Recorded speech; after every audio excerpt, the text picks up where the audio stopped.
mga kababayan. Nagpa-meeting si congressman sa mga kapitan at inoferan sila ng tama raw Ganda 100,000 pesos.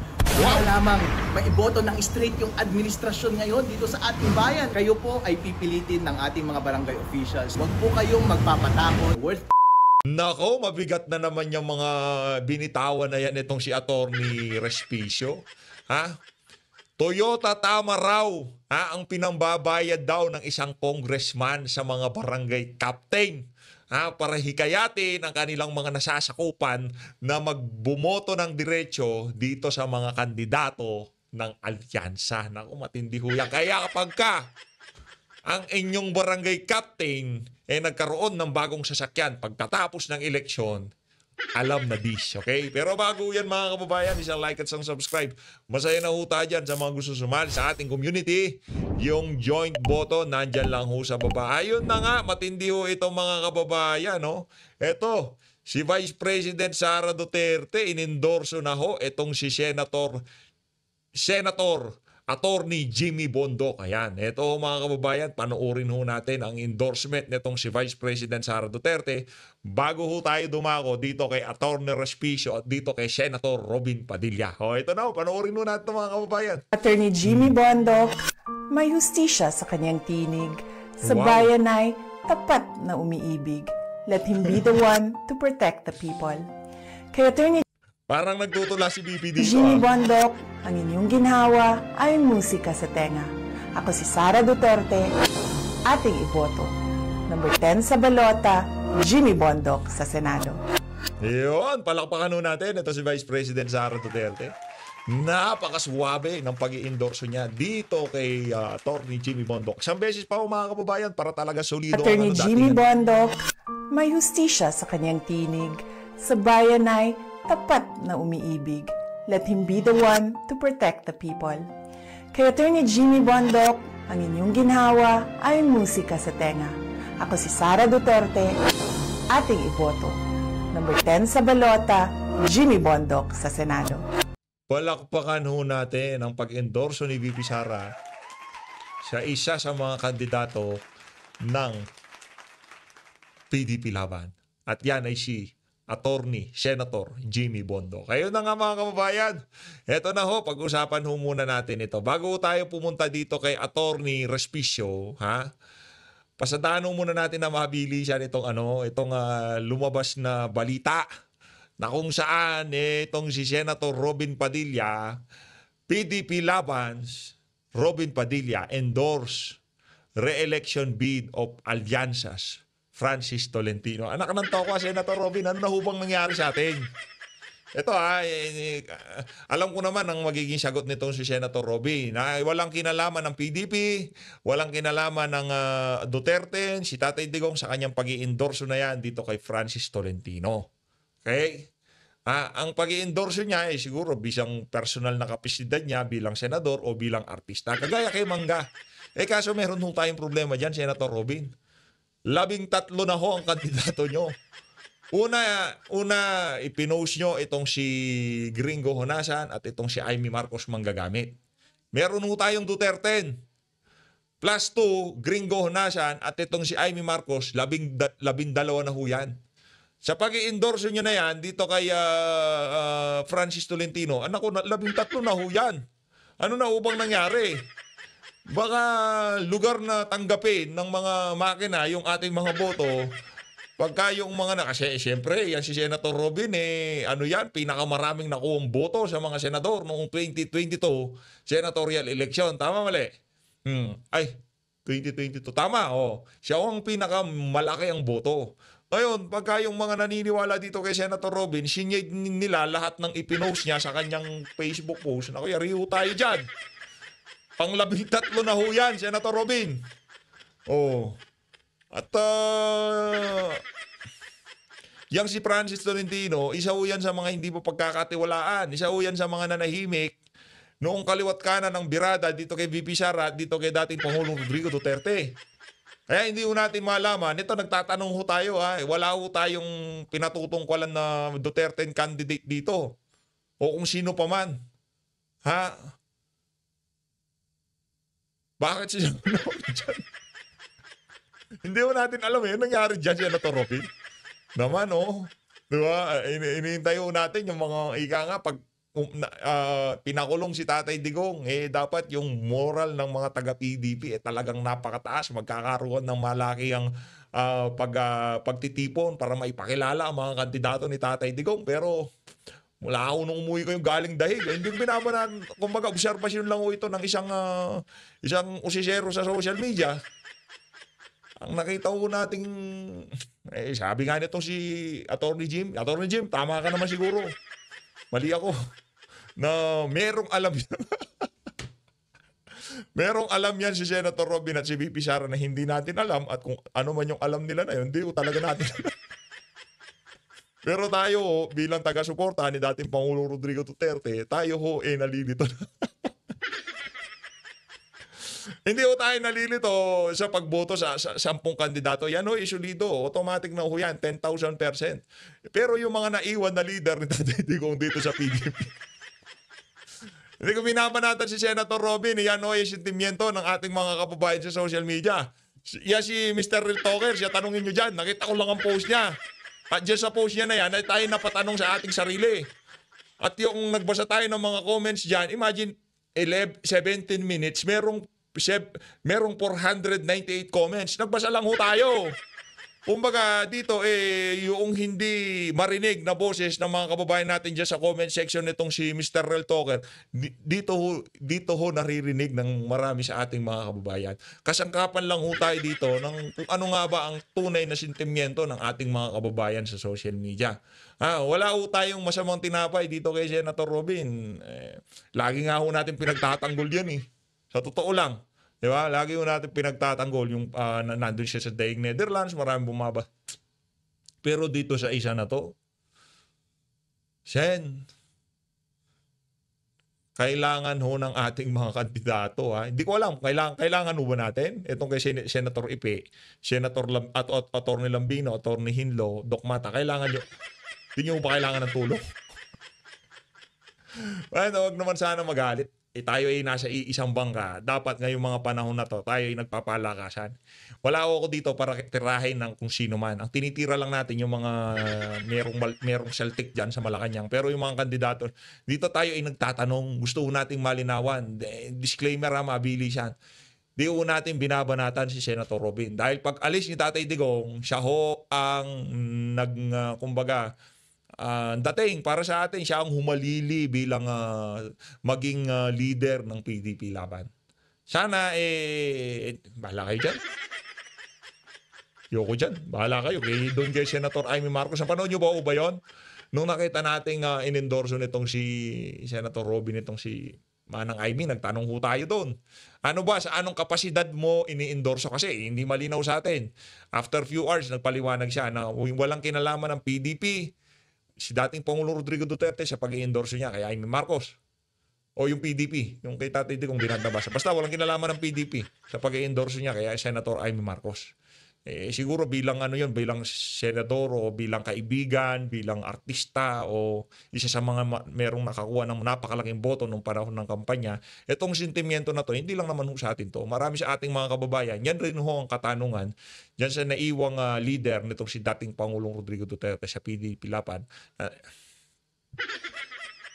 Hindi ko na kailangan paliwanag yan. Paliwanag pa yun sa sikat ng araw. Naiintindihan nyo ako sinasabi ko, mga kababayan.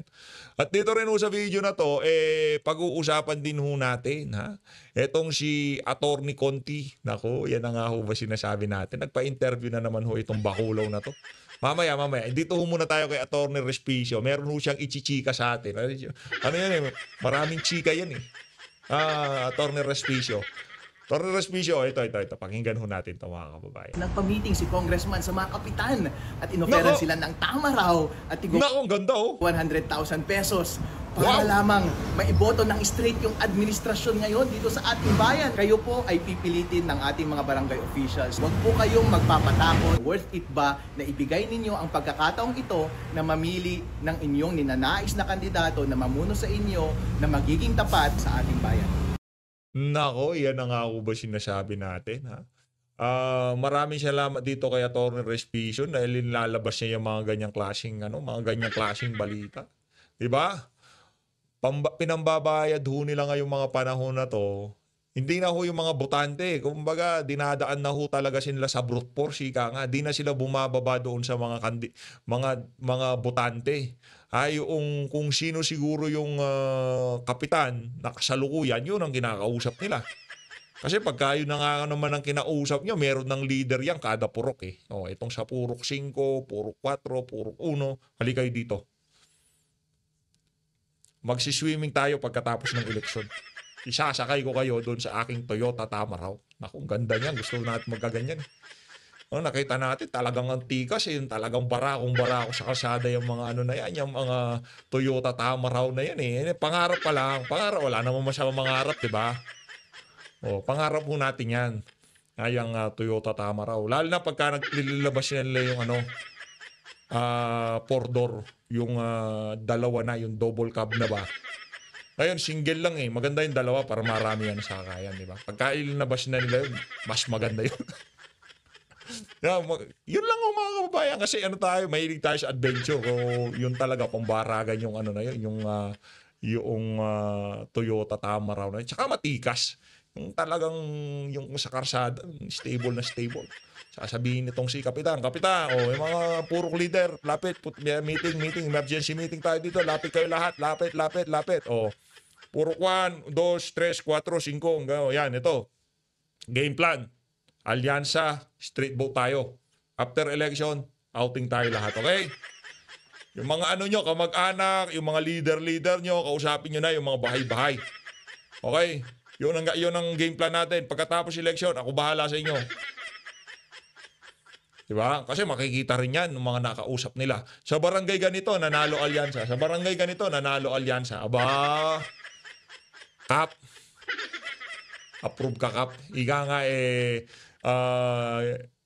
nga nila, you deliver. Ika nga. Nakita na ang resulta nitong mga congressman na to, yung hinahanap nila sa'yo. Kaya sigurado yung 100,000 na yan, may bonus ka pa. At least ngayon, alam na ho natin, kung merong kakatok sa inyo, ng mga opisyal ng barangay tanod, barangay, kung sino man yan, purok leader, kung sino man yung mga, dyan, mga kamag-anak nyo, pinapaboto, yung mga taga-alyansa, ang tandaan nyo mga kababayan, sila ay makakakuha ng Tamaraw at 100,000 piso. Kaya wag nyo iboto. Iboto nyo yung kalaban nila. Sino yung mga kalaban nila? Etong mga Duterte PDP straight, PDP senatorial candidate. Ayan Duterte straight, PDP laban straight. Sila ho yan mga kababayan. Kung sakali man, imbis na kayo ang makumbinsi, yung nanghihikayat sa inyo na iboto yung mga kandidato nitong si Bangag, sila ho ang kumbinsihin nyo na iboto nila ang ating mga kandidato. Ganito sabihin nyo, ikaw okay ka lang ba yan? Yung nang utos sa'yo, merong Tamaraw at 100,000 piso. Ikaw, lilibre ka lang ng merienda, nagpunta ka dito. Di ba? Ano patas ba laban na yan? Sabihin mo dun sa nag-ano sa'yo dito, yung 100,000 piso, ipamigay niya sa mga nasasakupan niya, tapos iboto nyo itong Duterte. Biglang natalo yung alyansa niya dun sa kanyang barangay, no? Nanalo yung mga kandidato nito si dating Pangulo Rodrigo Duterte. Yun ang ating strategy dito. Ipakita niyo sa kanila na, sige, alyansa. Pero pag nasa porsyento na, doon ho natin sila sisibakay sabay-sabay. Doon na ho nila matitikman ang ating yung ganti ng mga api, di ba? Literal na inapi ho tayo ng administrasyon na to, kaya gantian ho natin sila doon sa pinaka hindi ho nila makakalimutan. Eto na ho mga kababayan, punta na ho tayo dito kay Attorney Conti. Interview niyo ho ito kaninang umaga. Pakinggan ho natin ang kanyang mga punto de vista. Masaya ho ngayon itong mga itong makajoma na to. Dahil hindi na pagbigyan yung request nitong kampo nitong si dating Pangulo Rodrigo Duterte. Ano na lang ho ngayon kailangan yung barangay clearance, okay na. Baptismal, okay na yun. Pati baptismal tinatanggap na. Pambihira. Pag tinamaan ka nga naman ng ICC. Ito, pakinggan mo natin. trial chamber, the ICC, denying the request of Duterte's camp to restrict victim identity documents. Now, what do you make of this decision in terms first of efficiency? Let's talk about fairness next. Well, in terms of efficiency, this is most welcome because it reflects the realities on the ground. And these are documents. The application of the victims' participation in reparations section is reasonable and actually refers to government-issued documents. Okay. And so this, in terms of efficiency, will clearly reflect the realities on the ground. The victims already have these documents. And what about fairness to both sides? Fairness, definitely, this is more reasonable than just restricting the identity documents to two: the national ID, which not everyone has, and passports, which certainly not everybody has. And so the fairness for the victims' participation, we think, will be tempered with the request or the they're saying that there might be an opportunity for fraud to put in fake EJK victims. Certainly. Iyo! Alam naman pala nitong si Atty. Conti ang pinanggagalingan ng mga kampo nitong si Tatay Digong. Pero naiintindihan natin kung bakit yung tinanggihan ng pre-trial chamber ng ICC, yung request ng kampo nitong si dating Pangulong Rodrigo Duterte. Kasi nga naman, victim-friendly daw ho yung ICC na yan. Victim-friendly. O, sino nga ba yung tunay na biktima? Diyan sa iniimbestigan na yun na EJK. Yung mga nagbebenta ng droga, yung mga nagurgor dahil nanlaban. Hindi. Ayusin natin ayusin natin ang konteksto ng mga pinag-uusapan diyan sa ICC. Kung yung mga mga puti, mga blondie ang buhok, hindi nila maintindihan kung anong tunay na nangyari. Mas mainam na ipaliwanag na rin natin dito sa Pilipinas kasi baka matabunan ng totoong nangyari diyan. Sino nga ba ang mga biktima ng EJK na yan? Ha?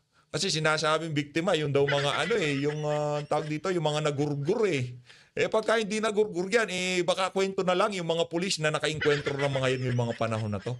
Yung yung pulisiya ng Marcos administration, yung mga panahon na to na ang tawag dito, bloodless drug war.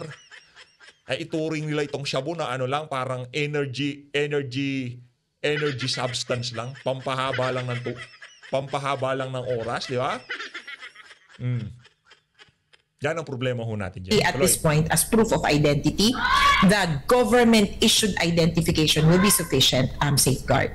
And the Duterte camp, of course, is saying that this could be unfair to them in a way that, they wanted to demand specifically just two major IDs for those who will be testifying. This is, of course, the national ID, which not a lot of those who are testifying possess currently, and passport. So what types of other national government identification documents are the others able to provide, and what assurance perhaps can they get that these documents are legitimate? Well, one, Stanley, I'd like to clarify this further, that the IDs are required of participating witnesses, not of witness victims. Okay. Participating victims. Listen, I'm being confused as well. Participating victims whose primary responsibility is to air views and concerns versus victim witnesses who will have to testify as to facts. Those victim witnesses will really have to present proof of identification, and because they will have to be present at The Hague, they need to have a passport.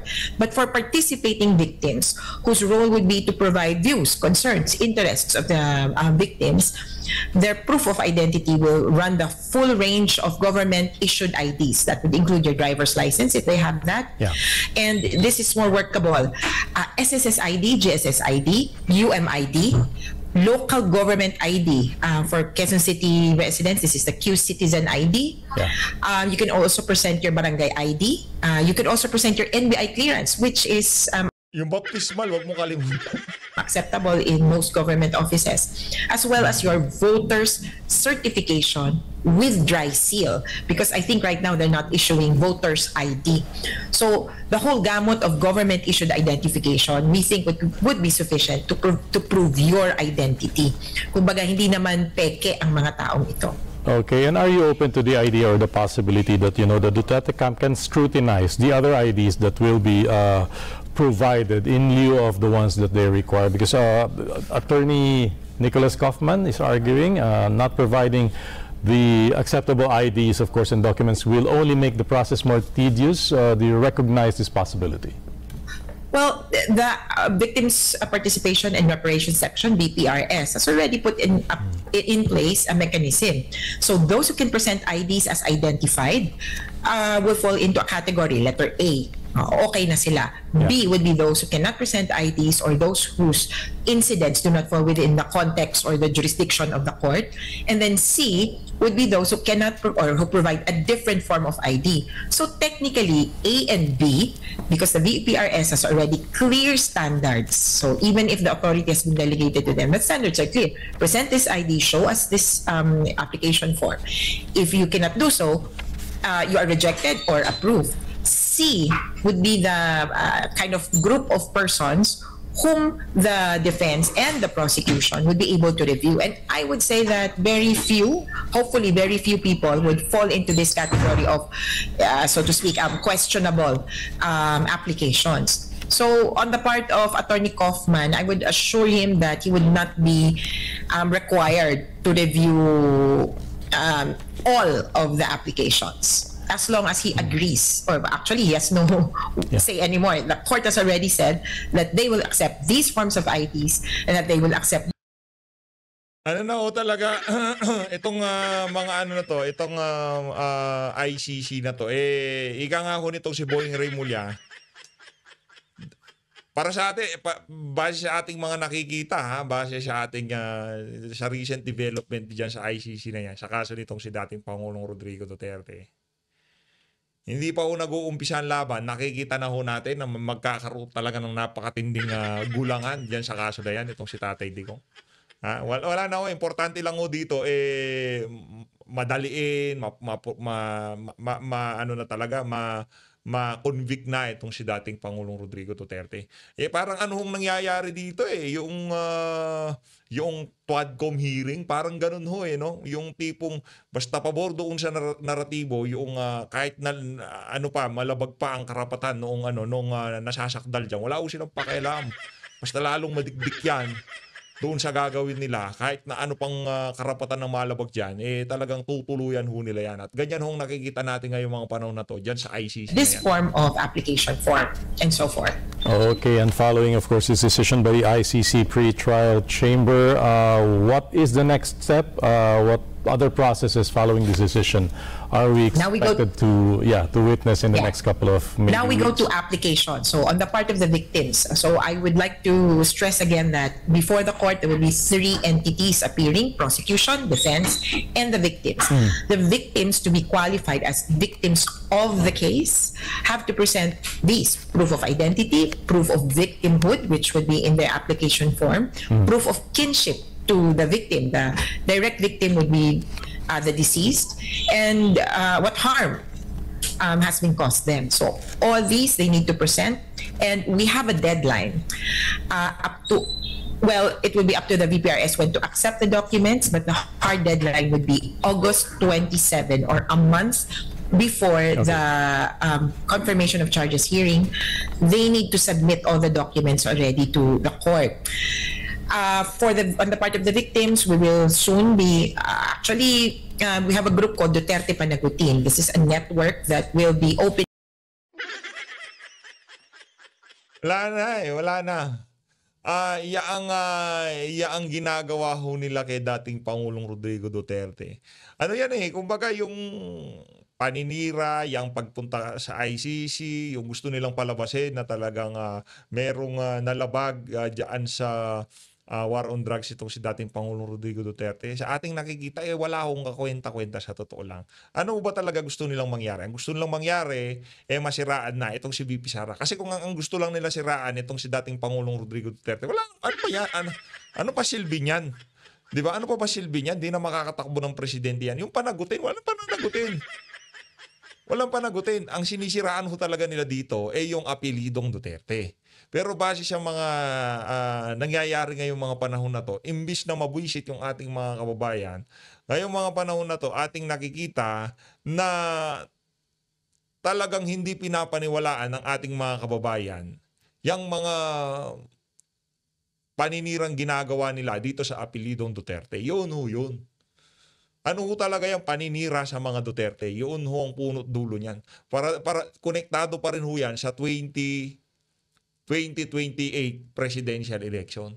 Pero base sa mga nangyayari ngayon, wala akong kakwenta-kwenta yung mga ginagawa nilang paninira. Wala akong sa mga kababayan natin ang naniniwala dyan sa mga kalokohang ano na yan, yung mga witness, di ba? Di pa nga nag-uumpisa yung trial diyan sa ICC. Nakita na ho natin, naglabasan na yung mga di umanong magulang ng mga biktima ng EJK. Ngayon, nagkalitaw-litaw, namatay pala anak niya dito sa administrasyon na to. Yung iba, nagurgur pala dahil sa COVID, isinama pa rin ho siya dyan sa EJK. Ganon nung sila kawalang iya, kaya ang ibinigay na leeway na yan para dito sa mga di umanong biktima na to, ano ho sila dyan sa ICC, pikit mata. Pero tingnan ho natin, pagka nag-umpisa na yung cross-examination, siguro naman i-cross-examine itong si Atty. Kaufman yung mga ano na yan, yung mga witness, yung mga ano na yan, yung mga di umanong biktima o kamag-anak ng mga biktima at kung anong naging epekto nila, yung ginawa na, yung naging polisiya nitong si dating Pangulong Rodrigo Duterte. Kung ano man mangyari dyan, napakaliit lang ho, kakarampot lang ho ang ano niyan, ng impact niyan sa magiging karera sa politika nitong si Vice President Sara Duterte. Kasi kahit paano ho nating pagbalik ta rin yung war on drugs ni dating Pangulong Rodrigo Duterte, yun ho ang kumbaga isa sa pinakamagandang nangyari sa bansa na to sa nakalipas na isang dekada siguro, yung war on drugs. Yun ho ang kaisa-isa. Maliban doon, mag-isip ho kayo kung ano. Ako, wala na ho akong maisip. Yung independent foreign policy, pwede ni dating Pangulong Rodrigo Duterte. Kasi ngayon, aso tayo ng Amerika. Kung sino kalaban ng Amerika, kalaban din natin. Wala ho tayong sariling desisyon natin sa buhay, di ba? Ganon ho ngayon nangyayari sa ating bansa. Tingnan natin kung anong mga susunod na kung paano tatanggapin ito ng ating mga kababayan. Pero base sa ating nakikita, ano na naman ho ito? Ano na naman ho itong pagpapadala dyan kay Tatay Digong dyan sa ICC. Imbis na maging kahinaan nitong si VP Sara pagdating ng panahon. Baka ano pa ho yan? Yan pa ho ang maging sandigan niya sa kanyang pagkakapanalo sa 2028 presidential election. Isa ho yan sa mga, kasi magkakalatagan ng accomplishment dyan 'Di ba? Yung administration, siyempre meron ho silang manok dyan. Ito ba ng mga administrasyon na to? Talagang hayok na hayok sila sa kapangyarihan. Di naman maaaring di sila maglagay ng kanilang mga bata dyan, di ba? Isipin nyo na lang mga kababayan, magkakalatagan tayo ng accomplishment. Anong nagawa ni Digong sa loob ng 6 na taon? Anong nagawa ng Marcos administration sa loob ng 6 na taon? Pagbanggain natin. Yun ho talaga. Compare ho natin, apple to apple. Kung ano yung, sino ba talaga ang mas namayagpag. Kung sino nga ba talaga ang nagbigay o naghatid ng talagang ramdam ng mga kababayan natin ang pagbabago dito sa bansa na to. At pagka dumating yung punto na yon, sigurado ilalampaso ho ng kasalukuyang nagdang administrasyon, itong kasalukuyang administrasyon. Yun ho ang ating sigurado dito. No? Ay abang lang ho tayo. Pagka nanalo itong mga kandidato natin, again, babalik pa rin ho tayo dito sa 2025. Grabe, dami na natin pinaglaro ang senaryo, pero sa ayat sa gusto natin, babalik tayo dito sa 10 na to. Hindi ho pala mangyayari lahat ng pinag-usapan natin na yun. Pagka natalo itong 10 kandidato natin, ibig sabihin ba pagka natalo itong 10 kandidato, GG na tayo? Hindi pa naman ho. Talo na ba tayo pag natalo itong 10 kandidato? Hindi pa naman ho. Yun po ay kung anong magiging resulta pa rin ng impeachment nitong si Vice President Sara Duterte. Pag na-impeach siya, yun na ho. Mag-umpisa na ho kayong mag-isip-isip kung ano yung mga susunod yung plano dito sa ano na to, dito sa buhay-buhay na to. Pag natalo si BP, na-impeach si BP, isipin nyo na lang ho kung sino yung mga susunod na magiging leader sa ating bansa. Diskumpiyado ho tayo sa mga pinapalutang na pangalan ngayong mga panahon na to. Sa totoo lang ha, diskumpiyado ho tayo. Maliban dito kay VP Sara, wala ho tayong nakikita na handang sagupain ang bulok na sistema na to sa ating bansa. Kailangan ho natin yung yung walang pakialam. Wala akong pakialam kung ano sabihin niyo sa akin. Wala akong pakialam kung ano magiging imaigo sa international, sa local community. Basta ang akin dito, gagawin ko kung ano yung nakikita kong tama at yung kung ano yung gumana ng tama nung panahon ng aking ama. Yun ang ating dito. At ang merong ganong klaseng karakter, itong si Vice President Sara Duterte, yung ano ho siya, wala ho siyang pake. Kung siraan nyo, hindi, wala akong pakialam dyan. Magpapatunay dyan ang trabaho ko, hindi kung ano man ang sasagot ko dyan sa mga paninira nyo. Yun ang nakikita natin dito. Sana dumating na ho yung ating pinakahihintay na yon, no? Kung pala rin ng